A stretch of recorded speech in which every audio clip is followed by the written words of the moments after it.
சமத்துவத்தை போற்றும் விதமாக அரசு உதவி பெறும் பள்ளியில் நடைபெற்ற கிறிஸ்துமஸ் விழா. கிறிஸ்துமஸ் தாத்தா வேடமணிந்த மாணவிகளுடன் ஆசிரியைகளும் நடனமாடி உற்சாகம். கோவை கோட்டைமேடு பகுதியில் உள்ள பள்ளியில் நடைபெற்ற கிறிஸ்துமஸ் விழாவில் சமத்துவத்தை போற்றும் விதமாக பள்ளி மாணவிகள் இணைந்து உற்சாகமாக கிறிஸ்தவ பாடல்களை பாடி கிறிஸ்துமஸ் விழாவினை கொண்டாடினர். கிறிஸ்துமஸ் மற்றும் புத்தாண்டு விழாவிற்கு இன்னும் சில தினங்களே உள்ள நிலையில் கோவை கோட்டைமேடு பகுதியில் உள்ள அரசு உதவி பெறும் பள்ளியான புனித ஆக்னஸ் நடுநிலைப் பள்ளியில் கிறிஸ்துமஸ் விழா கொண்டாடப்பட்டது. பள்ளியின் தலைமை ஆசிரியை நிர்மலா ஒருங்கிணைப்பில் நடைபெற்ற இதில் தமிழக சிறுபான்மை ஆணைய உறுப்பினர் முகமது ரபி கலந்து கொண்டார். முன்னதாக ஆசிரியைகள் மற்றும் மாணவ மாணவியர் கிறிஸ்துவின் புகழ்பாடும் பாடல்களை பாடினர். இதில் கிறிஸ்து பிறப்பு முதல் அவரது வாழ்க்கையை நாடகமாக மாணவிகள் தத்ரூபமாக நடித்து காண்பித்தனர். மேலும் மாணவிகள் மற்றும் ஆசிரியைகளுக்கான ஆடல் பாடல் நிகழ்ச்சிகள் நடத்தப்பட்டன.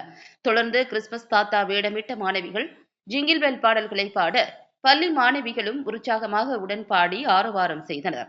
இதனைத் தொடர்ந்து பள்ளி ஆசிரியைகளும் கிறிஸ்துமஸ் தாத்தா வேடமிட்ட மாணவியர்களுடன் இணைந்து உற்சாகமாக நடனமாடினர். அனைத்து தரப்பினரும் பயிலும் பள்ளியில் நடைபெற்ற இந்த கிறிஸ்துமஸ் விழாவில் சமத்துவத்தை போற்றும் வகையில் மாணவிகள் இணைந்து கிறிஸ்துமஸ் விழாவினை உற்சாகமாக மகிழ்ச்சியுடன் கொண்டாடினர்.